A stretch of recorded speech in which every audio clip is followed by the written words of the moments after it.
तो हेलो दोस्तों, कैसे हैं आप लोग। उम्मीद करते हैं बहुत अच्छे होंगे और अपनी पढ़ाई को बहुत ही जबरदस्त तरीके से कर रहेंगे। तो हमारा जो हिंदी का कर्तव्य बैच था उसमें हम लोग पहला पाठ जो कि वर्णमाला था हमने पढ़ लिया था। आज हम लोग इसी पर आधारित क्वेश्चन को सॉल्व करेंगे। मतलब चैप्टर तो हमारा समाप्त हो चुका है, लेकिन उसके जो क्वेश्चन है उसको हम लोग आज सॉल्व करेंगे। तो चलिए बिना देरी की वीडियो को शुरू करते हैं। और यदि आप पहली बार हमारे चैनल पर आए हैं और हमसे जुड़कर पढ़ना चाहते हैं, हिंदी शुरू सीखना चाहते हैं, तो अभी हमारे चैनल अर्जुन मैथ्स को सब्सक्राइब कर लीजिए, क्योंकि हम आपके लिए ऐसे ही वीडियो लेकर आ रहे हैं। तो चलिए हम लोग बिना देरी के वीडियो को शुरू करते हैं। देखिए, जो हमारा पहला क्वेश्चन होने वाला है वो कह रहा है कि भाषा की सबसे छोटी इकाई है। तो आप जानते हो भाषा की सबसे छोटी इकाई को वर्ण बोलते हैं। तो ऑप्शन नंबर डी में दिख रहा है वर्ण, और यही हमारा क्या हो जाएगा, सही उत्तर हो जाएगा। वर्ण से मिलकर क्या बनता है आपका शब्द बनता है, और शब्द से मिलकर क्या बनते हैं आपका पद बनता है, और पद से मिलकर क्या बनता है वाक्य बनता है। ठीक है, तो उम्मीद करते हैं आपको ये पहला क्वेश्चन समझ में आया होगा। दूसरा कार्य है कि वर्णमाला कहते हैं, यानी वर्णमाला किसे कहते हैं, शब्द समूह को, वर्णों के संकलन को, शब्द गणना को, कि वर्णों के व्यवस्थित समूह को। तो आपको हम पढ़ाए थे कि वर्णों के व्यवस्थित समूह को हम लोग क्या बोलते हैं, वर्णमाला बोलते हैं। यानी option number D is the right answer. हमारा अगला प्रश्न जो है वो कह रहा है कि निम्न में से कंठ ध्वनियां कौन सी हैं। मतलब ऐसी ध्वनि जो कंठ से निकलती है। तो आप जानते हो फेफड़े से जब हवा बाहर की ओर निकलती है तो पहले कंठ से होकर जाती है, फिर तालु से, फिर मूर्धा से, फिर आपका आप जीवा से, ठीक है, या दांत से। तो यहाँ पे आपसे क्या पूछ रहा है, कंठ ध्वनियां हैं। तो आप जानते हो कंठ जो ध्वनियां होती हैं वो क वर्ग होता है। तो ऑप्शन नंबर ए में ही क और ख मिल गया, और यही आपका क्या हो जाएगा, सही उत्तर हो जाएगा। आपका जो चौथा प्रश्न है वो कह रहा है कि स्थान के आधार पर बताइए कि मूर्धन्य व्यंजन कौन से हैं। मतलब स्थान के आधार पर, स्थान का मतलब होता है कंठ से निकल रहा है, कि तालु से निकल रहा है, कि मूर्धा से निकल रहा है, कि दांत से निकल रहा है, कि होठ से। तो यहाँ पे मूर्धा से। तो देखिए हमने आपको चित्र बनाकर ऐसे समझाया था कि सबसे पहले क्या आता है कंठ, फिर क्या आएगा तालु, फिर क्या आएगा आपका मूर्धा। ठीक है, तो कंठ में क ख वाले आते हैं, और तालु में च छ वाले आते हैं, और मूर्धा में आते हैं ट ठ वाले।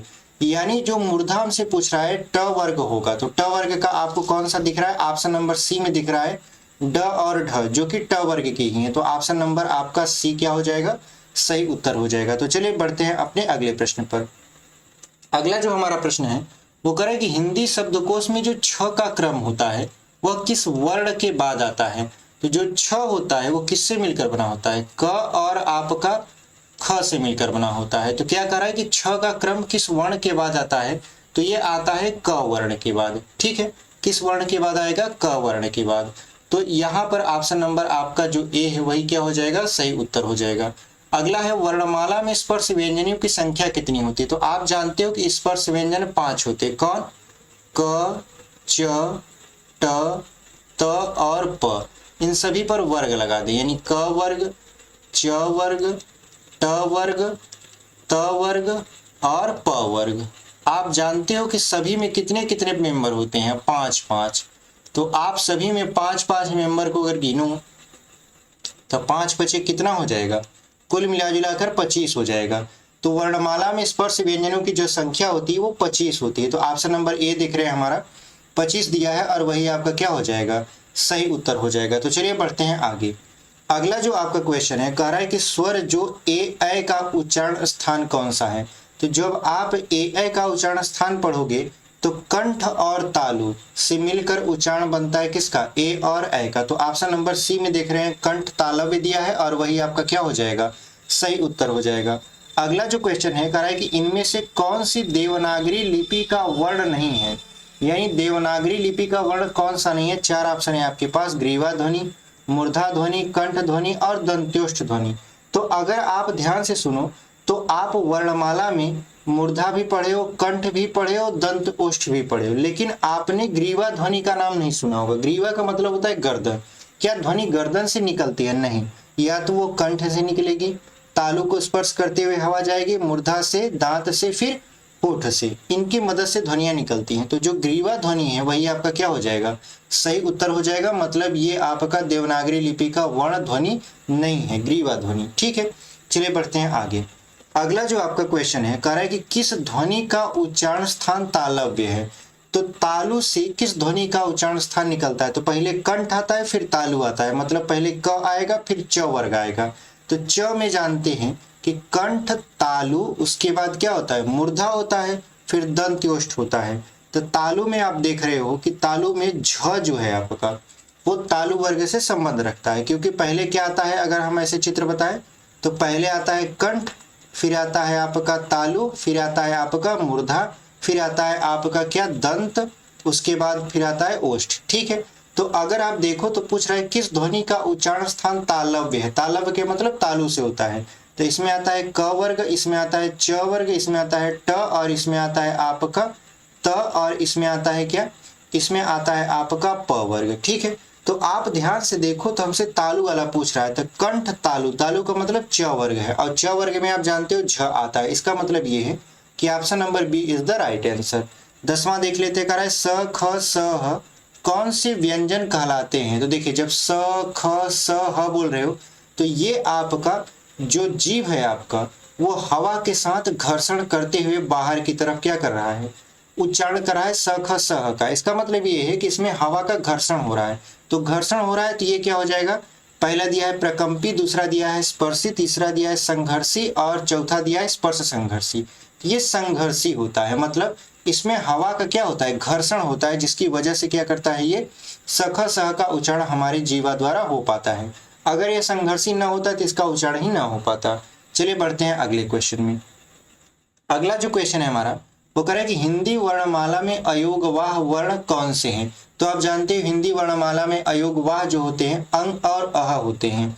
तो ऑप्शन नंबर आप डी में देख पा रहे हो, अंग और अह दिया है, वही आपका क्या हो जाएगा? सही उत्तर हो जाएगा। यानी अंग और अह को हम लोग क्या बोलते हैं? अयोगवाह बोलते हैं। ठीक है, आपका 12वां प्रश्न कर रहा है कि हिंदी वर्णमाला में स्वरों की कुल संख्या कितनी होती है? जब भी ऐसे प्रश्न पूछे स्वरों की कुल संख्या कितनी होती है, तो लिखावट के आधार पर ये पूछ रहा है, ऐसा आप मान के चलिए। मतलब लिखते हैं तो कितना आता है, क्योंकि आप जानते हो कि हिंदी वर्णमाला में स्वरों की संख्या अलग अलग होती है। उच्चारण के आधार पर तो 10 होता है और लिखावट के आधार पर 13 होता है। तो ऑप्शन में देखिए ए में 10 दिया है और डी में देखिए 13 दिया है, 11-12 तो होंगे नहीं।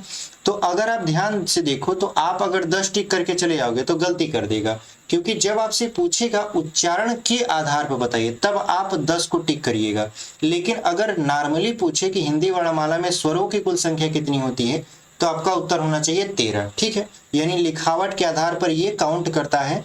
तो ये हिंदी वर्णमाला में स्वरों की संख्या कितनी हो गई? आपका 13 हो गया। चलिए बढ़ते हैं आगे। देखिए अगला जो क्वेश्चन है आपका 13वां, कह रहा है कि भाषा निर्माण की इकाइयों का सही अनुक्रम क्या है? यानी जब आप भाषा का निर्माण करते हैं तो किस किस अनुक्रम से आपको गुजरना पड़ता है? तो सबसे पहले आप जानते हो कि ध्वनि आता है, ध्वनि को ही हम लोग बोलते हैं वर्ण। उसके बाद ध्वनि यानी वर्ण से मिलकर शब्द बनते हैं, शब्द से मिलकर पद बनता है और पद से मिलकर वाक्य बनता है। यानी सबसे पहले क्या आएगा? ध्वनि आएगा, उसके बाद क्या आएगा? शब्द आएगा, क्योंकि वर्णों से मिलकर ही शब्दों का निर्माण होता है, और शब्द से मिलकर पद का निर्माण होता है, और पद से मिलकर क्या बनता है? वाक्य बनता है। इसका मतलब यह है कि अगर हम बढ़ते हुए क्रम में चलें तो ध्वनि से शुरुआत होगी और वाक्य से अंत होगा, और यदि घटते हुए क्रम में चलें तो वाक्य से शुरुआत होगा और ध्वनि पर खत्म होगा। तो यहाँ पे देखिए ध्वनि पर कौन शुरू हो रहा है या वाक्य से कौन शुरू हो रहा है? तो यहाँ पे देखिए शब्द, यानी ये तो होगा नहीं, यहाँ पर भी है शब्द, ये भी नहीं होगा, पद लिखा है ये भी नहीं होगा। तो ऑप्शन नंबर डी देख रहे हैं हमारा, ध्वनि से शुरुआत किया है, यही आपका क्या हो जाएगा? सही उत्तर हो जाएगा। तो चलिए बढ़ते हैं अपने 14वें प्रश्न में। देखिए 14वां प्रश्न कह रहा है कि अनुनासिक का संबंध होता है। अनुनासिक का संबंध किससे होता है? केवल नाक से, केवल मुंह से, नाक और मुंह दोनों से, किनमें से कोई नहीं? तो आप जानते हो कि अनुनासिक क्या होता है कि जब हम लोग वर्णों का उच्चारण करते हैं या जब शब्द बोलते हैं तो जो हवा होती है वो मुख के साथ साथ यदि नाक से भी निकलती है तो उसको बोलते हैं अनुनासिक। तो यहाँ पर ऑप्शन नंबर सी में आप देख रहे हो कि नाक और मुंह दोनों दिया है, यही आपका क्या हो जाएगा? सही उत्तर हो जाएगा। यानी अनुनासिक का जो संबंध होता है नाक और मुंह दोनों से होता है। चलिए बढ़ते हैं आगे।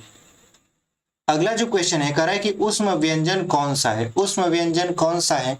तो आप जानते हो एक श्रृंखला होती है स ख स ह, इसी को बोला जाता है उष्म व्यंजन।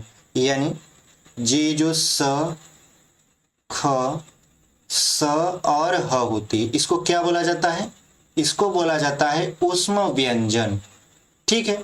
और जो आपका य, र, ल और व होता है, इसको बोला जाता है अंतस्थ व्यंजन। क्या बोला जाता है? अंतस्थ व्यंजन।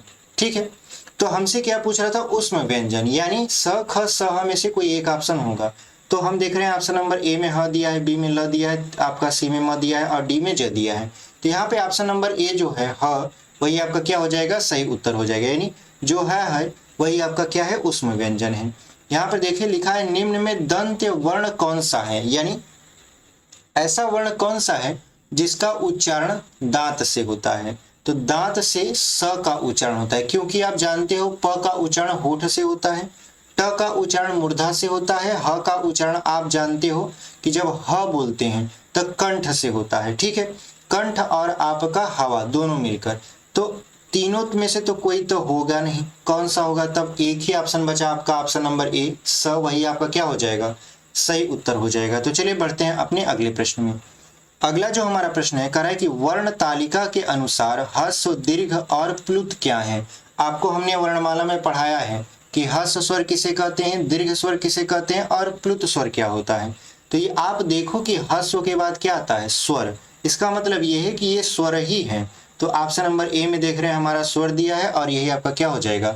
सही उत्तर हो जाएगा। यानी वर्ण तालिका के अनुसार ह्रस्व, दीर्घ और प्लुत आपके स्वर कहलाते हैं। 18वां क्वेश्चन देख लेते हैं कि हिंदी वर्णमाला में अंतस्थ व्यंजन कौन से हैं? यहाँ पे कौन होना चाहिए? ठीक है। तो अभी आपको हम बताएं कि अंतस्थ व्यंजन किसे कहते हैं। य, र, ल, व को हम लोग क्या बोलते हैं? अंतस्थ व्यंजन बोलते हैं। तो ऑप्शन नंबर बी में हम देख रहे हैं कि य, र, ल, व जो लिखा है वही आपका क्या हो जाएगा? सही उत्तर हो जाएगा। ठीक है। चलिए बढ़ते हैं अपने अगले प्रश्न में। देखिए हमारा जो अगला प्रश्न है वो कह रहा है कि संकर शब्द किसे कहते हैं? संकर जो होता है ये हाइब्रिड, अंग्रेजी में इसको बोला जाता है। ये संकर शब्द है क्या? ऑप्शन नंबर ए दिया है ग्रामीण भाषा का शब्द। ग्रामीण भाषा के शब्द को क्या बोलते हैं? देशज बोलते हैं। ठीक है। यानी जो देसी बोली होती है। संस्कृत भाषा का शब्द तत्सम बोला जाता है उसको। ग्रामीण व संस्कृत भाषा के कुछ विशेष शब्द, इसका तो कुछ हो ही नहीं करता। चौथा है दो भाषा के शब्दों से मिलकर बना शब्द। हाँ, यही आपका क्या हो जाएगा? सही उत्तर हो जाएगा। यानी जो संकर शब्द होता है वो दो भाषा के शब्दों से मिलकर बना होता है। अगर जैसे की बात करें, जैसे अगर हम लिख दे रेलगाड़ी, ठीक है, तो रेलगाड़ी में ये जो रेल है ये आपका क्या है? विदेशी शब्द है। और जो गाड़ी है आपका, ये क्या है? आपका देसी शब्द है। तो रेल और गाड़ी दोनों मिल गए तो दो भाषाओं के शब्दों से मिलकर बन गया ये चीज। तो ये क्या कहलाएगा? आपका संकर शब्द कहलाएगा। ठीक है। तो उम्मीद करते हैं आपको ये समझ में आया होगा। Option number D is the right answer. चलिए बढ़ते हैं अपने इस प्रैक्टिस सेट का आखिरी क्वेश्चन में। 20वां क्वेश्चन कह रहा है कि वह व्यंजन है, यानी वह व्यंजन क्या है? ऊष्म है, अंतस्थ है, महाप्राण है कि अघोष है? तो अभी आपने पढ़ा है कि य, र, ल, व को हम लोग बोलते हैं अंतस्थ व्यंजन। तो ऑप्शन नंबर बी में देखिए अंतस्थ लिखा है और यही आपका क्या हो जाएगा? सही उत्तर हो जाएगा। तो उम्मीद करते हैं आपको ये जो 20 प्रश्न हम करवाए हैं बहुत अच्छे तरीके से समझ में आया है और आपके लिए हेल्पफुल भी होगा। तो मिलते हैं इसी के साथ एक अगले वीडियो में, तब तक के लिए धन्यवाद।